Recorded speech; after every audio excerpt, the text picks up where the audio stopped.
Musically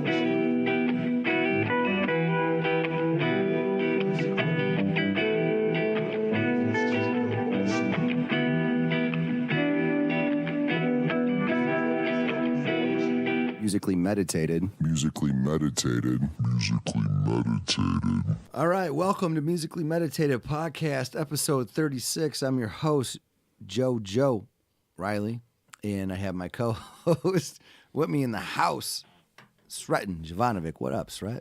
You can call me Sret. Sret? If we're going to call you Jojo. Jojo and Sret. You got the Irish and the Serbian in the house, and we're taking over. Joe, a.k.a. Yo Bailey Riley.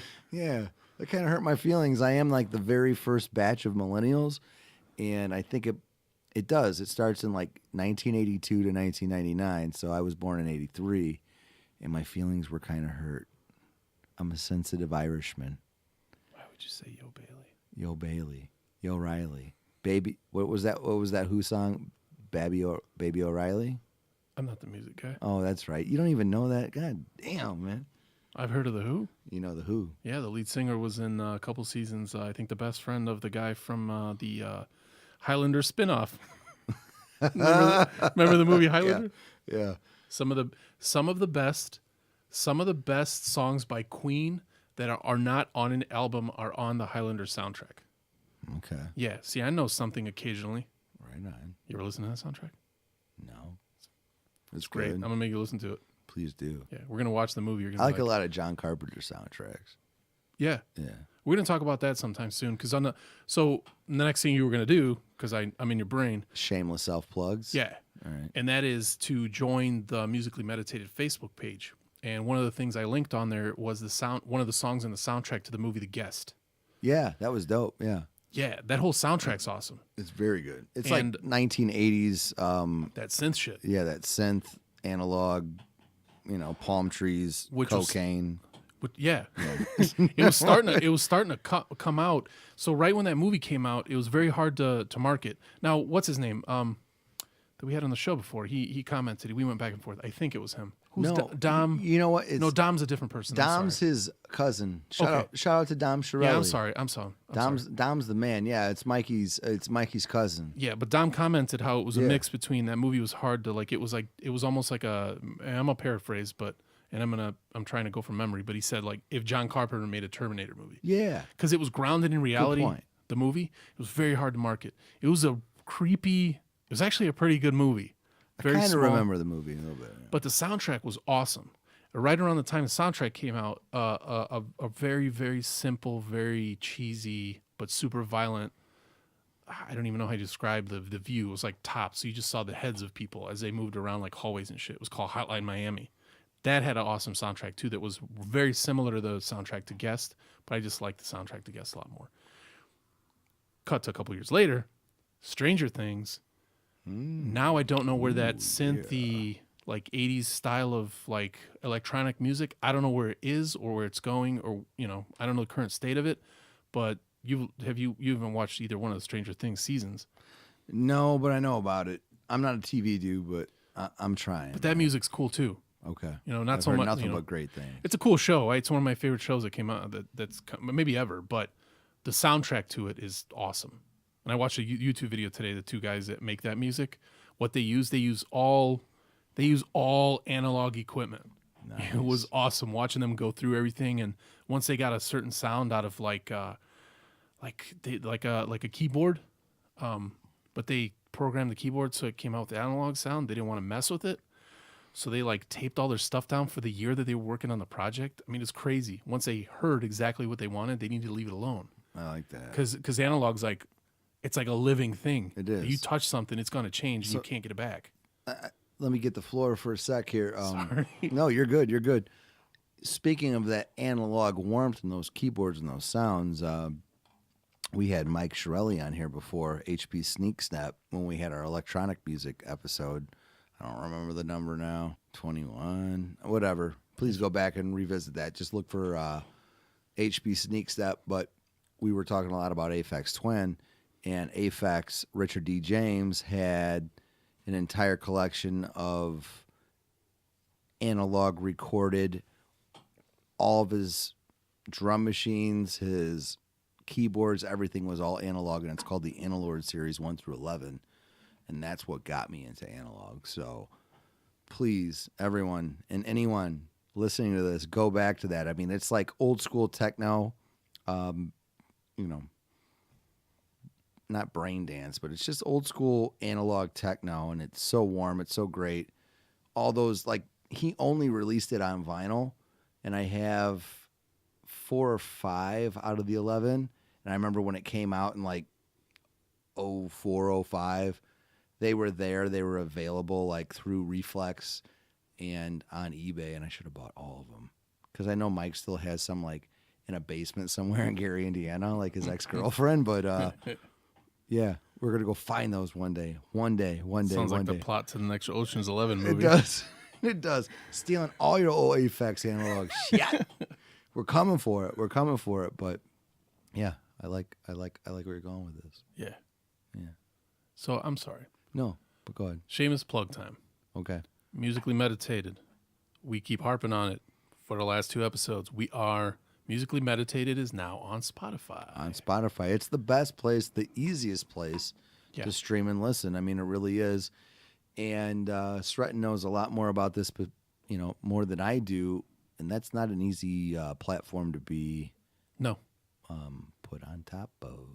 Currently, the ones that are sort of that they get maximum usage, it's the hardest one to get on, and we got on there. And we're on there. We got on there. We got on there. We're big deal now. But another shout out to shameless self plug here. Big shout out to all the listeners locally, obviously, because this is where we're from, Northwest Indiana, Chicagoland area. We have our Chicago listeners, and across the world, you know, especially in Europe. We really, really appreciate that. For sure. Like we mentioned a few podcasts ago, the UK listener is growing. Switzerland, always. Shout out to the England team that beat, who was it in the World Cup with that last second goal by... I missed it. Oh, it was great. I am still riding the high of the Serbia win. Oh, you would be. Over Costa Rica. Actually, the Mexico win over Germany was a big deal, too. Really? They beat them? Oh, right on. Yep. I forgot who England beat, but it was a big deal. Want to hear something crazy, Jeff? Yeah, go. We actually have a decent following in Australia. Musically Meditated does? Yeah. Right on to the Aussies How? down there. But I think I know how. But yeah, awesome. And then some numbers are coming back from the United Emirates. That's the Middle East, bro. Cool. Shout out to the Middle East. Super cool. We Thank love you. Yeah. We love you in the Middle East. Yeah. Growing that following in Mexico, Good. Brazil, Good. Argentina. Even better. Yeah. I love that map. Argentina, especially, you know, here we go for all the haters. Go ahead and send that frickin' hate mail. But the Deftones just played in Argentina very recently, and they had some really awesome pictures and a huge turnout. But man, I got to post those pictures somewhere on the Facebook group page. Yeah, we're growing it. We are growing it. Yeah, we're growing it. And back to that, in the very beginning, Sreten was mentioning, he said the Musically Meditated Facebook page. Please go and follow that. Just search that and follow. But we do have a group page besides Musically Meditated Facebook page. So don't get confused. But if you're on Facebook, you probably know what's up. Yeah. On that group page, just post what you want to post as far as what music you're into, like nonstop. That one kid that does covers and is like sharing his own Yeah, personal music. yeah. He's like sharing more and more. He and, is. and I'm super sorry. I can't remember your name right now, man, but Me either. keep sharing, man. Like we'll shout you out. He's playing like a lot of Metallica covers. Yeah. I love that shit. Yeah. So, but play the music you like because we comment. Like just to get a little taste. The other morning I sent, Gold by Run the Jewels. And then right after that, a couple Sia songs.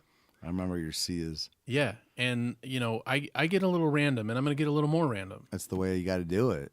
But you get like everybody, the people that get there, you start to see what their musical tastes are. Mine are real random. Like somebody like Mike Barth, his are, kind of like exactly what he's going to bring.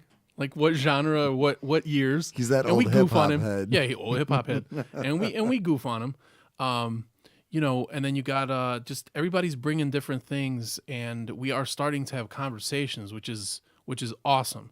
because there's a lot of music and some cool videos that I've been turned on to, at least in the last month, that I wouldn't have otherwise been. And I love that stuff. That's the beauty of YouTube and social media. Not the political stuff, not all that other garbage, don't but want this none of that stuff, this shit. cool stuff. It's just so positive and so cool. Like, bring it. Yeah, bring it. Don't ever be shy. Just post Yeah. as much. It's music. It's musically meditator listener group. Right. So go on there, post your stuff. I like when I post my own whatever videos and there's zero response, because then I could see how many people actually watched. Because you could, when you're in charge of it. Yeah. And there's like, it's a lot, like it's over like 200 a lot, and no one has something to say, and like it makes me feel good because they're like, what the fuck is this? Yeah. Like I remember I posted a Stone Roses I Want to Be Adored live video, and no one had anything to say, but then I looked at the analytics and it was like a lot of people looked at it. So remember that as a person that's a part of that group. Or if you hesitate to share because you think nobody will like it, like the No. group is awesome. Like the majority of the people on there are open-minded. Even like I said, and I hate to bring it back to Mike, but like we goof on him because he's almost like frozen in time with the hip hop he likes. Mm-hmm. But he has an open mind. Yeah, He does. definitely, you bring him something, he wants to love new shit. Right. He wants to. He's desperate to love Yeah. that new shit. But it But just he always hasn't goes hit him back. yet. Yeah, he But just keeps goes going back to the old. And that's fine. He's an old head. But it doesn't, it'd be different if he was like shut off and you're like, no, like you trying to make him eat broccoli. He doesn't like broccoli. Like he wants to like broccoli. We're gonna set his ass straight. I'm gonna tie him down. I'm gonna pour new hip hop down his old head. That's right. But at any rate, let's get into this. This is a hip hop episode. It's a happy birthday hip hop episode, and all these gentlemen here with us or not anymore. I'm gonna break it down and tell them happy birthday, and Sreten will chime in as well, and we'll both discuss how they, as like an artist, have impacted us. Okay, so. Happy birthday, hip hop. We're going to start with Ice Cube. He was born on June 15th, 1969. The first thing I have to say about Ice Cube is obviously he was a member of NWA. He has put out countless numbers of hip hop classes. Today is going to be a good day, so on and so forth. The only thing about Ice Cube that I'm going to say that's negative is watching and reading a lot about him throughout the years. And when I say throughout the years, like when I was a kid, he was always the grumpy dude, especially like when he was in NWA. He was always kind of like, hey, what's Easy up to? Like, I'm writing a lot of the rhymes. Where's my money? He was always frowning, apparently, like when they were on tour in the early days, like straight out of Compton, because people always associate Ice Cube with NWA like for the whole time, but he wasn't. He was there in the very beginning and the first record, which was straight out of Compton. Sreten, what's your opinion? That's actually what drew me to him.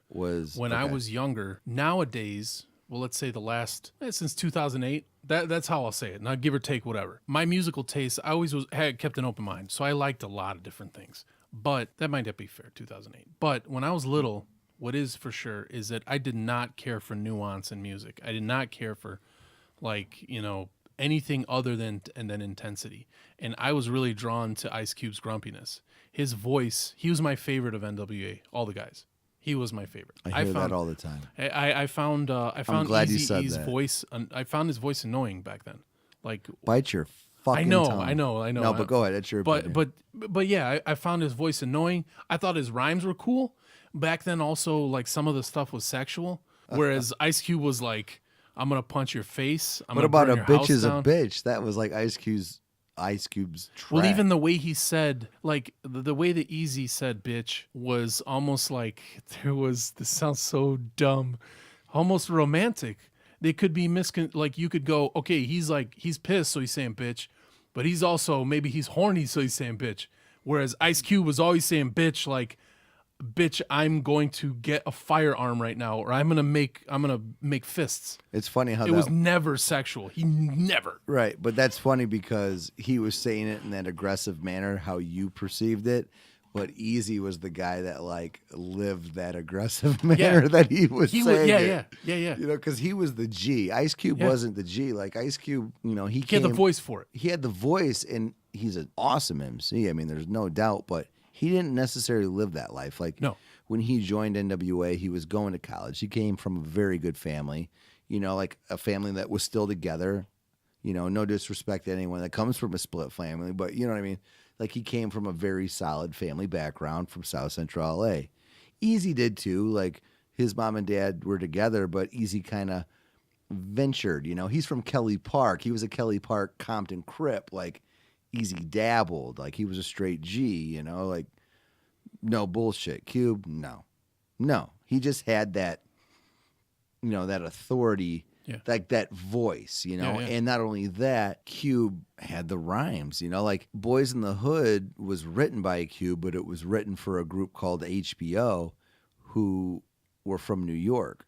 So they came over to, Ruthless Records or when Dre was recording Boys in the Hood, and these dudes, they didn't understand like the lingo and the slang from the West Coast, and it wasn't working. And Cube, Cube was the guy that wrote the song, and he's like, yo, Cube, you just do it. He's like, no, how about you do it? It's in the movie, and that's a very true part of the movie. And Easy was just the guy behind the scenes that had the money and had the record label and so on and so forth. But like you said, he had that unique voice, so they had to work with him for a long time recording it and so on and so forth. But that was Cube's rhymes for Boys in the Hood. Like he was the guy that put that I feel like on pen and paper.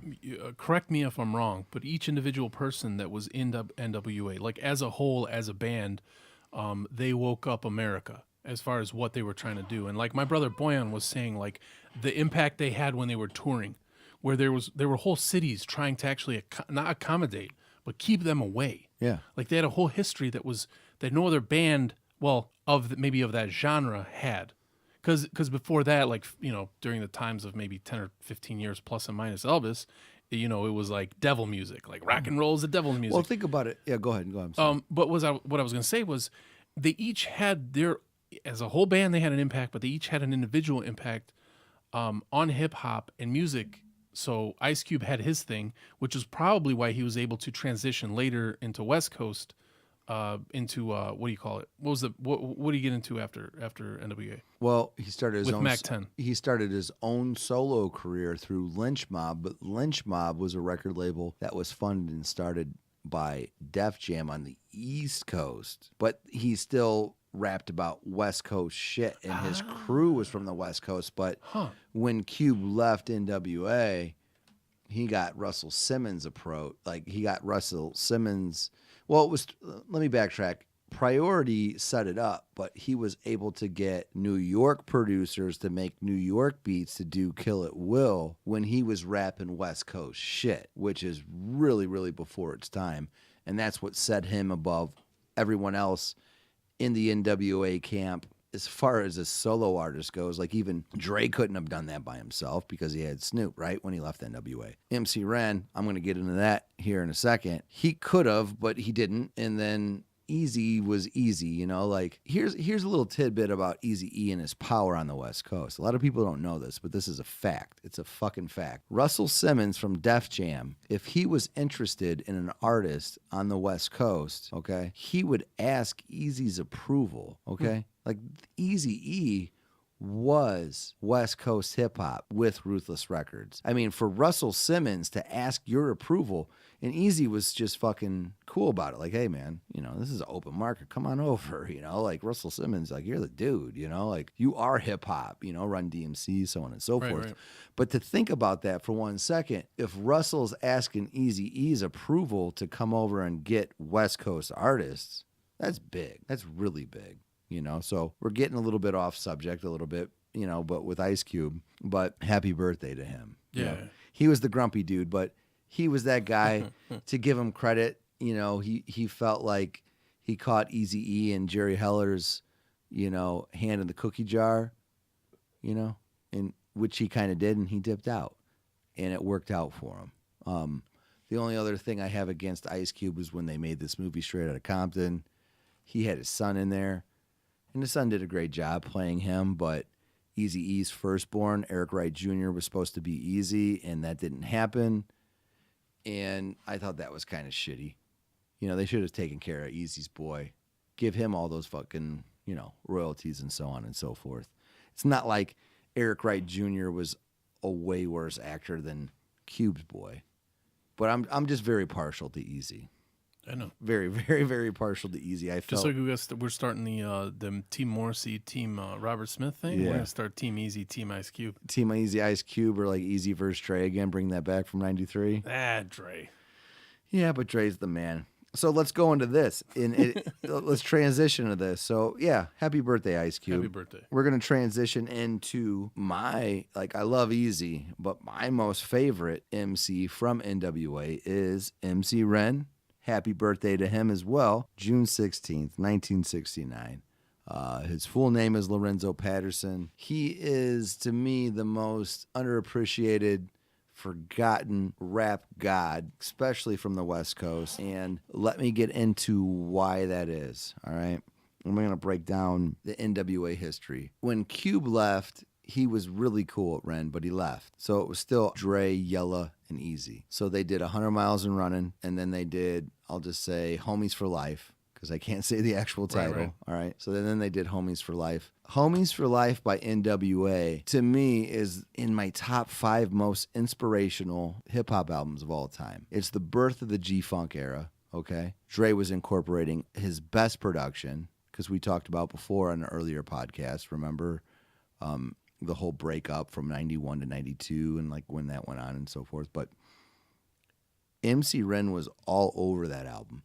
And there's something about MC Ren's voice that really got my attention even as a young kid, because it's like a baritone, like no bullshit, powerful voice. Like Ren is, and until this day is still the man. Like he's just slept on. Like, and let me get into why NWA broke up. And there are rumors, okay, that NWA had a situation, and this is before like the internet and media would really portray this or put it out here. Now, this is a rumor, but there was a rumor that NWA ran a train on an underage woman. Okay. She was pregnant. It came back that it was MC Ren's. Okay. So this is going on after Homies for Life album. There's a lot of tension between the group. Dre wants to leave. He's not getting paid enough. He's following Cube's footsteps, right? Well, Eazy-E owns Ruthless Records, so all this shit's going on. They have the right lawyers set up, so on and so forth. So when they get to Easy, he plays stupid. Like, I don't know what's going on. Well, they settled out of court. They gave him maybe close to $2 million.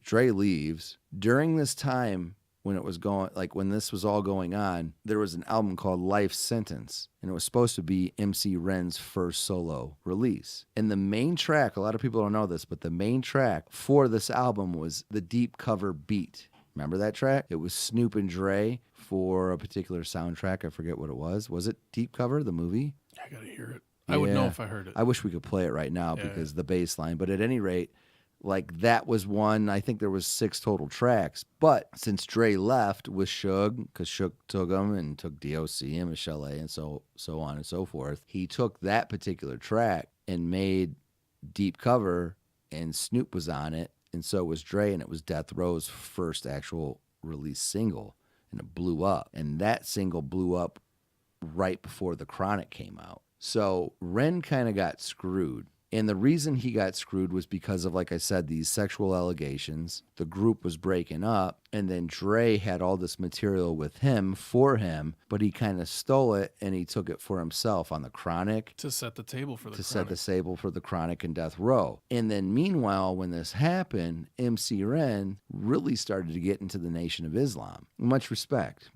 for that. He's trying to find himself. He had a homie named DJ Train that passed away after the fact of what I'm talking about now. But he was going through a lot of personal problems. NWA was the biggest group in the world in 1990 and 1991. They were supposed to go on tour with Guns N' Roses and so on and so forth. And then here's these allegations of rape and other stuff, like a lot of personal shit. So, when you're going through dark times like that, you get close to whoever's, I don't know, maybe spiritual or whatever. So he got really close with the Nation of Islam. So Easy had his beef with Dre, and Ren was playing both sides, but he was still a part of Ruthless Records, and Ren stuck with Easy because probably of those legality situations. But not only that, because of Easy was his boy from Kelly Park, in Compton, and Easy's the one who brought Ren on, like they're from the same neighborhood, the same block. So he had to stay. Plus, he had all these illegalities and so on and so forth. But Dre was trying to get him to come with, because if you listen, the very first track of The Chronic, Snoop comes out and he's like, "Yeah, what up, Ren? Dropping Chronic plates on your ass, biatch." Like, not being disrespectful, but saying, "Hey, you could have came here, but you didn't." But Ren stayed loyal to Ruthless because he wanted to, or maybe because he had to. If that makes any sense. But when he made that transition into his personal problems and sticking with the Nation of Islam, they ditched all of the life sentence shit, because Eazy's like, "Hey, if Dre produced it, we don't want nothing to do with it anymore. And we're going to give you the opportunity to do what you want and come out with your own album." So Ren's like, "Right on, thanks," because Eazy was a good record owner or executive producer like that. Like, here's your platform, do what you want to do, right? So The Chronic comes out, they're all hanging out. Eazy had his dudes like BG Knockout, Gangsta Dresta and shit, and that's like when that beef was going on with It's on Dr. Dre, Real Motherfucker, 187 Killer, like shit was bad, and The Chronic was out at the same time, and everybody's dissing it, and Ren's like, "No, this shit's good." I'm like, "What?" Like, "No." He's like, "It's good, man. I don't have any problems with Dre." Like, so Eazy felt a certain way and kind of pushed him to the side. So then Ren came out with the shock of the hour. And here's what I respect about MC Ren. When he came out with that, it had its like G-Funk gangster shit, but it really went into some like hardcore Nation of Islam, Kill Whitey shit, Oh, And no. like, I remember listening to this as a kid, because like I always I don't mean to laugh. No, it's okay, but like I always like was loyal to Ren because I liked his voice, and like I just felt like he was a better MC than Ice Cube. And think about this, like from a commercial aspect, if you're Eazy-E, like promoting this, owning this, like this guy's going through his own shit. NWA's broken up. Cube's already got like the Predator and Kill at Will and all kinds of shit. Today was a good day, like we mentioned earlier, and I don't know. I could go on and on about Cube stuff, and then he gives Ren this platform, and he's coming out with like some straight up, some gangster shit, but Kill Whitey shit. Like, that's not really good, because like from a commercial aspect, because, you already have only like a certain amount of a fan base, and a majority of it was probably Caucasian, right? For NWA. I mean, let's be real. But then when you're putting out some like, white devil shit, I mean, it's not helping your sales. What it makes me think of is so when I was little, or when I was younger, let's say middle school, because that's when I was in middle school when NWA first started to get popular. And I come from an immigrant family. Like, I am obviously a white man, and I come from an immigrant family. My mom worked hard, my dad worked hard, like everybody worked hard. I had chores to do. We had a garden with onions and peppers. My point being, everybody in my neighborhood, and I grew up in Maryville, Indiana, middle class, where everybody worked and everybody, struggled but was happy, and family was everything. And in no way should I have ever identified with any of those rappers. But Same here, we all went through heavy metal phases. We all went through particular musical genre phases, but we all went through a hip hop phase where we absolutely loved that gangster stuff, like the stuff where you're talking about guns. None of us had guns. Where you're talking about South Central life, bitches and hoes, like all of that stuff. And I distinctly remember having my headphones on, listening to Ice-T and Ice Cube while I was digging in my mother's garden. Right? Like, I'm sitting there working for like 6 to 8 hours, whatever it was, on a Saturday, to make sure that we had peppers for September, while I was listening to NWA, Ice-T. It was pretty much them two, and like, why would I identify with them? The art was so cool. The way that the poetry of the lyrics was so cool. It transcended all that stuff. So even with like MC Ren's Kill Whitey stuff, I probably would have been watering the lawn talking about killing Whitey. I like and I'm a white kid. Like, yeah. The art was so expertly done that it transcended. Now that's a good and bad thing. The bad thing is that you're supposed to listen to the message, whoever it is. Maybe that was a phase for him, or for anybody else. Right. If it's too violent, if it's too political, if it's this and that, like as a middle school kid or a high school kid, you know, I can't connect on that. You know, it's a 25, 35-year-old man. Not 35, but you know what I'm saying. Yeah, but what I really appreciate about that, like we talked about this a few episodes ago, with what's his name, Donald Glover not owning his message. That was my beef. Right. And you know, I was like, hey, you should own your beef. I'm putting you on this pedestal of like Rage Against the Machine, Immortal Technique, System of Down. But now, like digging back a little bit deeper, what about MC Ren? Like he had everything to lose, but he was real to himself. Right. This is what he believed in at the time. Well, this is what I wanted to ask you before I got on that weird gardening rant. Yeah. Was the majority, he wrote stuff for a lot of people. You know, he had his own verses that he was able to say. You're talking Ren? Ren, yeah. Okay. So he wrote stuff for people. He had his own verses that he was able to, you know, record and all that stuff.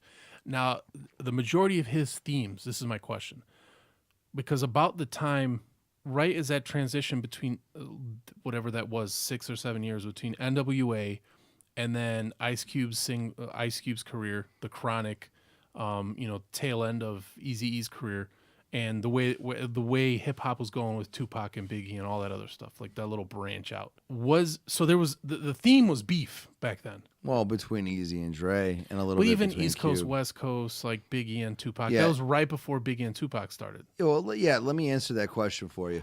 Well, I'm sorry. Okay, my go ahead. question is, as Okay. far as MC Ren, to me, this is ignore the controversy, the scandal, that kind of stuff. Was the majority of the shit that he wrote, was it almost like an honor-based thing, like a street honor? Was it like be a man, or was it calling out other people? Beef theme. MC Ren never called out people to beef ever. So ever. it was like he was almost like a samurai kind of. Yes. He never, like, him and Eazy had like a low-level beef because Eazy wanted him to be anti-Dre when they were beefing, and Ren said no. Okay. And Ren went his own direction, and during that time he went that direction because he had his own personal problems, but he went to Elijah Muhammad. You know, like he did. He went that direction. And Cube always kind of claimed that, and he had protection of the NOI, but Ren went that way, and like you can tell by his rhymes and so on and so forth. So I really respect him for that, like owning his message.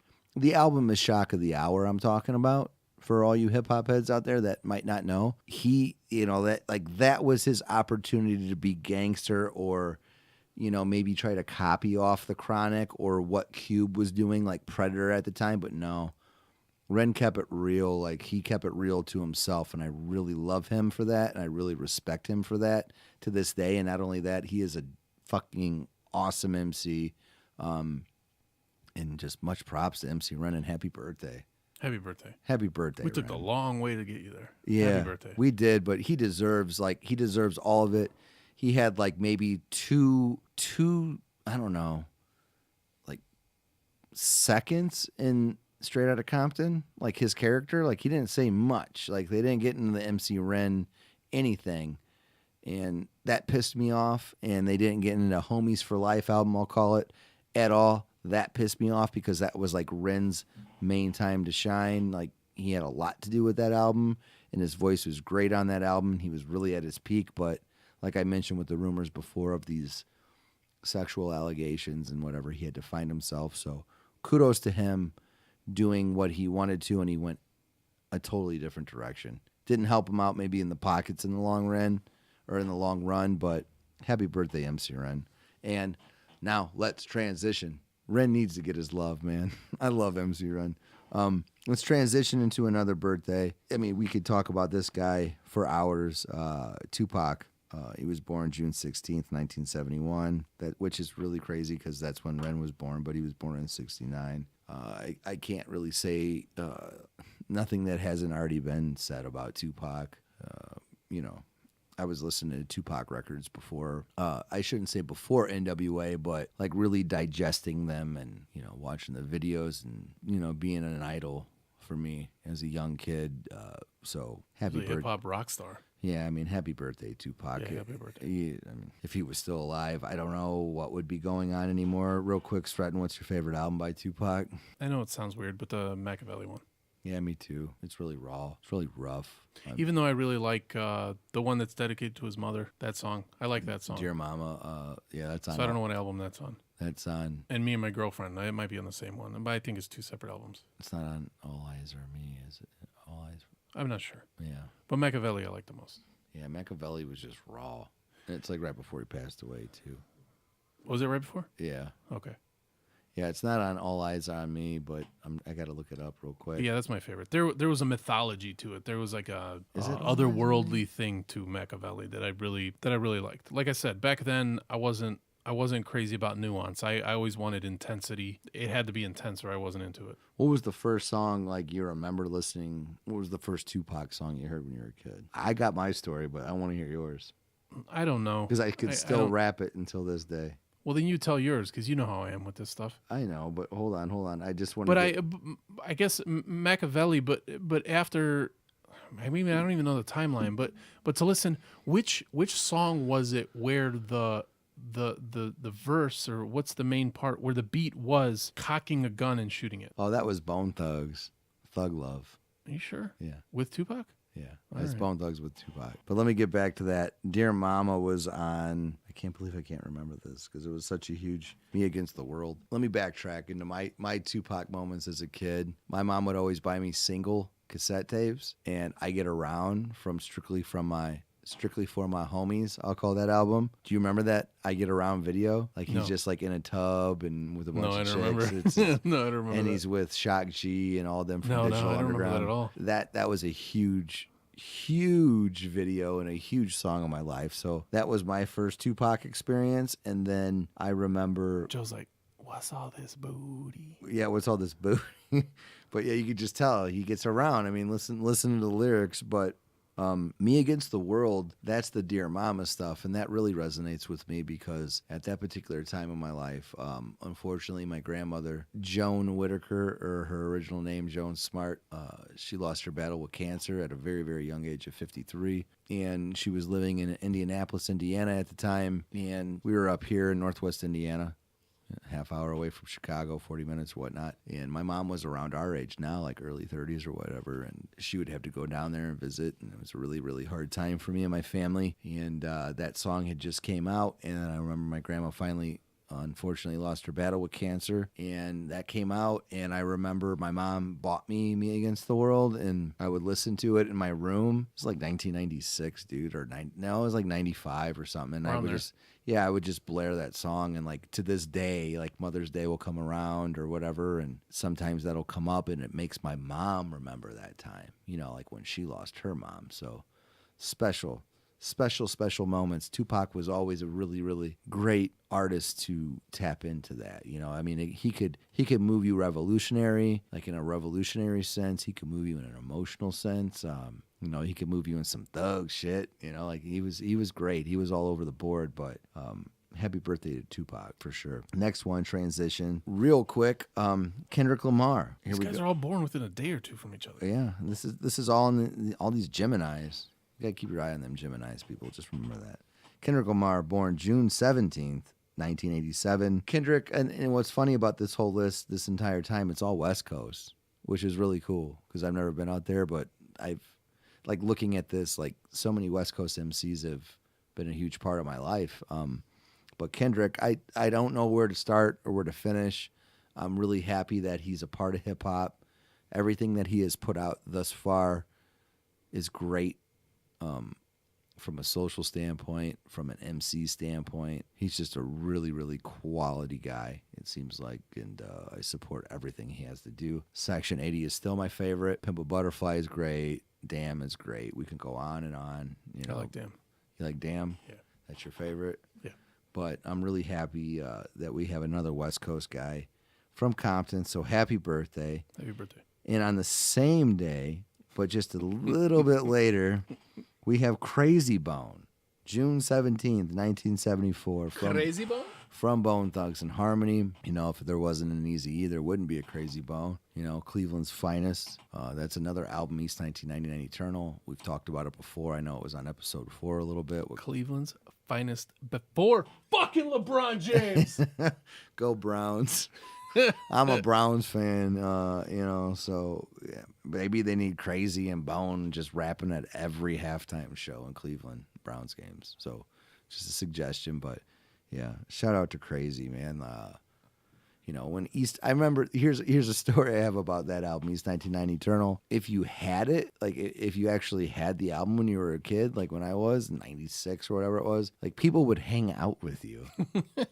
Like you were cool, like you would get paged to come to the party. Like he's got that album, and then you would just put it on in someone's garage. Like, but Bone Thugs, but Crazy especially, like he's the man. He always had the smooth flow. But go ahead, what were you gonna say? Oh no, I was gonna tell a way more lame story. But one of my closest middle school friends, like in I think it was 7th grade, he was the one that loaned me the NWA, like the first tape, the first one, and that was one of the first tapes I got into that wasn't like some Serbian shit that I borrowed it from him. I took it home and I played it until like I broke it. Like I played it until I broke it, and I had to buy him a new one. Like you know, I don't know what happened to it. I played it, messed it up, lost it. I get him another one. But that was like that connection between like somebody that had that good stuff or something that people were talking about, and so you kind of latch onto that person that had that thing. Yeah. Or you get invited to parties. I didn't. I liked math in middle school. It's like when, you know, we were making out with girls and shit, and then like Bone Thugs was playing on in the background, like Mr. Bill Collector or Bud Smokers Only. Like, what's going on? Oh man! Happy birthday, Crazy! You know, but these MCs I'm talking about, they made a huge impact. Yeah. And at the end of the day, on June 20th, 2017, Prodigy from Mobb Deep. We got a guy that's not from the West Coast, but Prodigy from Mobb Deep, the infamous Mobb Deep. Rest in power. He also had a huge influence on me when I was a young kid. He had the infamous album, just Hell on Earth, especially. Like, I remember really listening to these guys with that album. And that was probably like 96, 97 when that came out. And I would just hang out with my buddy over on Lake Street and just, you know, we'd play basketball, and there wasn't a lot of parental supervision. He had like a great grandma and a grandma over there, and we would just spin this album over and over, and it's just such a very Queens, New York flavored album. And I mean, it was really ahead of, like, it was way too much for my childhood brain to really, you know, like just to like Couldn't process it, like take it all in, you know, because it was very, very street. Like Mobb Deep was always that perfect version of New York hip hop that wasn't glamour and glitzy like Bad Boy. Like they were the thugs, you know, like Wu-Tang was there too, but then like Mobb Deep was like that group on the corner of a project in Queens, you know, and that's what I always loved about them, and that's what I've always loved about Prodigy. And, you know, rest in power. And I'm going to transition into this, and it's going to go into my next segment of don't like what you like. And we're going to go into this. When Prodigy passed away, they had a mural for him that was painted quite a few times in Queens, and unfortunately it was disrespected. People were, you know, graffiti. Yeah, pee-pee. No, like they were doing they were graffitiing, like they had a mural for him, and they were doing very disrespectful things to that mural. From what I remember and what I gathered, he did a few documentaries where maybe he shouldn't have dropped some names that he did, you know, like on a street level, you know, like on a street sense or a street level wise, like you're not supposed to do that. And maybe that was their reasoning for doing that.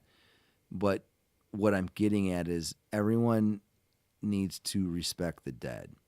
Okay.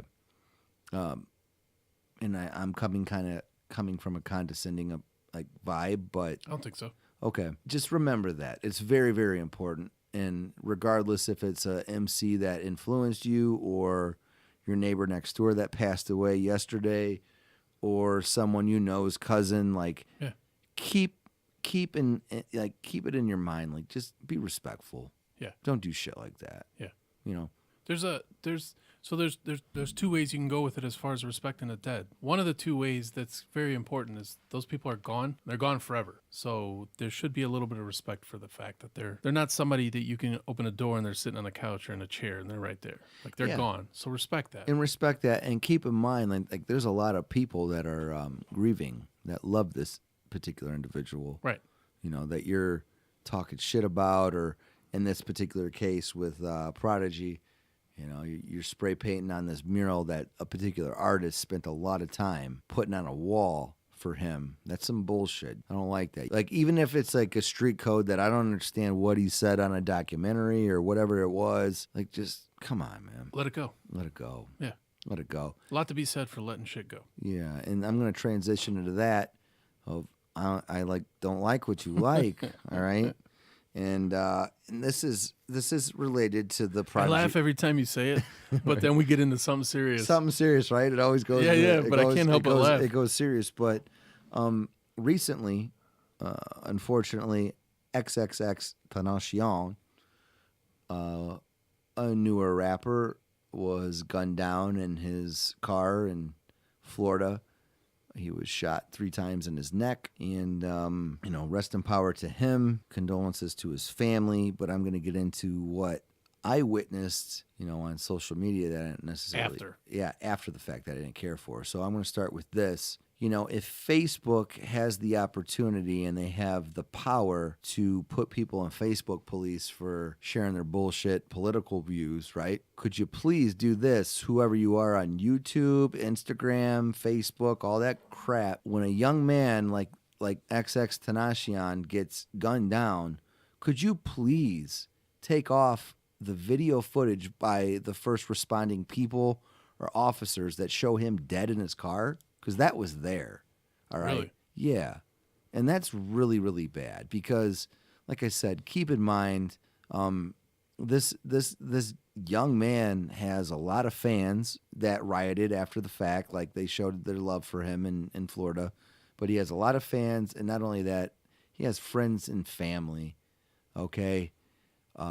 So if you have this power juggernaut, social media outlet, could you please not put pictures like that up?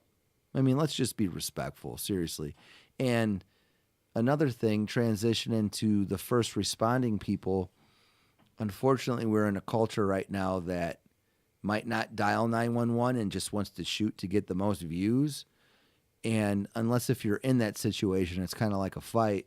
You don't know how you're going to react, but even if you take that footage, could you please sit back like at least 24 hours before you post that shit? Because playing devil's advocate here, all those social media platforms, they don't have the power probably to delete those videos. Not right away. Not right away.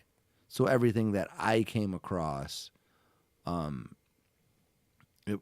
it just sucked. Like XXXTenacion was 20-year-old kid, man, and unfortunately there's so the whole story is a little more complicated, but on the very basic level, he's dead, and he's dead forever. Oh, I'm going to get into that next. Yeah, and we are going to get into it. And usually, like when we talk about this stuff, I treat all this stuff with kid gloves, and I always try to stay away from it. And even though I laugh when you say, when we begin this segment, the social media stuff, well, I lost my train of thought. Yeah, get into it. I'm sorry, man. No, you're okay. What I want to get into is this is what I came across with the social media that I didn't like at all after this had happened, okay? Back to Prodigy's mural getting defaced and disrespected. I necessarily wasn't a fan of XXXTenacion's music. Yeah, me neither. Okay, there's one song called Jocelyn Flowers that I do like. It's only 2 minutes, but it's about a girl maybe that he was dating that committed suicide, and it has this really nice emotional feel. So everyone that's listening to this, go back to Jocelyn Flowers by XXXTenacion, and it's a great song. But moving forward, no, We might grunt our way through this because it is a difficult. Yeah, it is a difficult conversation. It's a difficult Because he wasn't a conversation. perfect guy. There was a lot of controversy surrounding him, and Here, let me get into that real quick. Not to cut you off. Yeah. There were a lot of people on social media, and I don't know if this is a younger cultural thing and people just hating to hate, but a lot of people were coming at him like not caring about his death, like, oh, he sucked. He's a part of that shitty hip hop movement, or the decisions that he made in his life. Okay. He has some outstanding nasty shit on his name. Okay. I'm going to get into this too, that he was maybe going to have to go to court for or whatever. I don't want to get into what it is exactly, but a lot of people were making these judgments like, who gives a shit about this guy because he has A, B, C, D, and E on his name of nasty shit that he's done to certain select people. And, he doesn't matter because a lot of people have this argument like, hey, if he's a dickhead or she's a dickhead in life, it doesn't mean that they're a great person now that they're gone. That's an okay argument. However, getting back to what I said in the beginning, respect the dead and let them rest. Okay? None of us are perfect. Just let this guy rest. This is a 20-year-old kid that was gunned down. Here's the story. He went to go look for motorcycles. He left. He was in a nice BMW car. The story goes this way. I don't know if the killer was caught, but two dudes showed up, said, get out of the car. He's like, what are you talking about? They shot him 3 times through the neck, and they took his Louis Vuitton bag. Like, that's the story. So shame on anyone that has anything bad to say about this. He was a kid, and he has a huge following, and I don't know, man. It's just a really sad situation.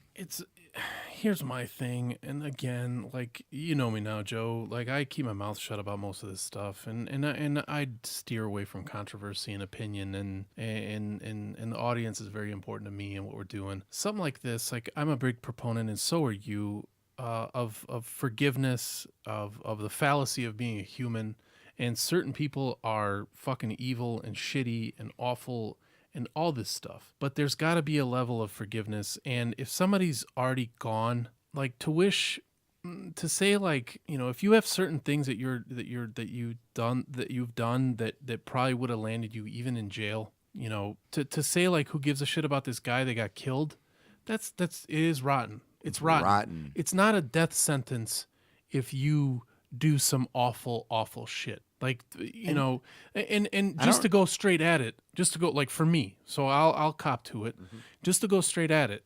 Some of the controversy was about the girl that is either his girlfriend or ex-girlfriend or something. And the allegations were, truth or not, let's assume for the sake of I'm coming at this, that they were true, that he beat her 1 time, 2 times, 10 times, who knows, right? Is that a death sentence? That is awful. We do not, like, I do not condone it. You do not condone it. We do not condone violence in any way, violence towards females, violence between people, none of that stuff. It's not what we're in. It's not good. He's a 20-year-old kid. He might have done it. He might not have done it. Let's assume for the sake of the argument. Does he deserve to be dead? Do people deserve, in your power as a commenter on social media, do you deserve to spit on his grave in memory over that? No. Yes, that's an awful thing. It's an awful but thing. it's also awful. The quality of it, that's open to interpretation. For you to spit like he deserves to be dead. Here's a quick thing though, playing devil's advocate, not in the sense of we're playing devil's advocate at each other. Oh, we are. Not in the sense of what you said is wrong or condoning the fact that he may have beat up an ex-girlfriend. Well, but for the sake of the argument, I'm just going to say he did it. Right. Forget all that. Right. Now, there was another video where he was recording himself on Instagram Live. Did you see that? Yes. Okay. He was almost comforting death. Like, he had, like, this crazy shit saying, like, if I'm sacrificed, blah, blah, blah, I hope my fans love me, yada, yada. It was kind of inspirational. It was, but here's what I'm getting at. Yeah. Here's what I'm getting at. His entire career, and I'm a big Denzel Curry fan. Denzel was his buddy, too, because they're from Florida. His entire career, XXXTenacion, was built on his reputation for problems and drama. The media always feeds on that. So none of us, think about this. Which I hate. I hate that too, would know who he is. So what I'm getting at is you reap what you sow. You live by the gun, you die by the gun. And not only that, here's another thing. XXXTenacion is in a weird area, wherever it was in Florida, to buy a motorcycle. Here he is recording himself. He's this new generation of self-gratification. And here I am saying what I'm saying, not realizing that he's actually a very important person and an influential, An influencer, yeah. an influencer, Yeah. to where he has goons, he has haters that are watching this. So when he makes the wrong move, which what sounds like happened, they pull in front of his car with a couple of assault rifles and say whatever they said, and they shoot him 3 times through the neck and take his Louis Vuitton bag. So what I'm getting at is, for this youthful like culture that knows nothing but social media, and especially if you're famous, don't check into your Facebook status where you're eating, and be careful where you're going and what you're driving and what area you're going into, because there are people out there, and this is a perfect example, that will kill you to take your Louis Vuitton bag. Because I really, really think, like, he has had prior beefs before, but there are people out there that are that jealous that will take your life for whatever reason, and people need to realize that. Aside from all of that, All right. yeah, Right. I mean, but the guy's gone. he's gone. And now that he's gone, and at the speed of which we intake all this stuff, he's here, he's gone, he's a part of history. People will not think of him that often. I don't think so. But when you see him, because he's the story of the week, you hear the bad stuff. You hear the bad stuff that he did. You hear the way that the positive, negative, but to me mostly negative. Because when I saw his face, I didn't know who he was. When I saw certain things, I just saw a photograph and I was like, I don't care. Which is bad. But I don't have to be respectful of everybody in the world. People pass away all day long, and I'm being a dick. But rest in peace. But there were videos that they showed about him trying to be influential in a positive way too, to tell people to chase their dreams, to tell people that don't let people let you, keep you down. Don't let people, be negative or shit on what you want to do. He did that stuff too. So, there's arguments to be made for you're the culmination of what you did in your life, good and bad. If you're Christian, sometimes they say you go to heaven, and then, St. Peter's, weighs your shit, and then you go up or down, whatever. Anyways, I'm getting off track. He is gone, and he's dead forever. Let the man rest in peace. Let him rest. You don't have to be tough guy, chest puff out, saying, good or who cares or whatever. Right. Focus on something else. There's plenty of other stuff to focus on. You don't have to doo-doo on the dead. Right. So in closing, seriously, closing, when I've looked and I've revisited a lot of his videos and some of his songs, especially like Jocelyn Flowers, that song's about like his girlfriend that killed himself. I want everybody to meditate on this. Killed herself? No, don't kill yourself. No. No, what?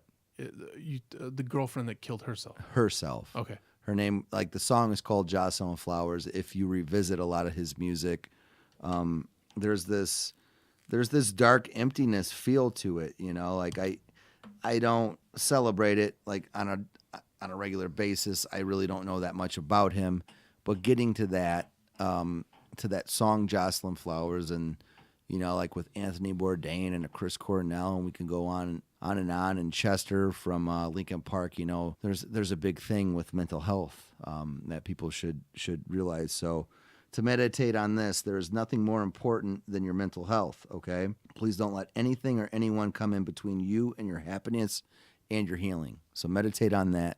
We'll see you next week. Be respectful of the dead. God bless. I'm musically meditated. That's right. I'm musically meditated. That's right. I'm musically meditated.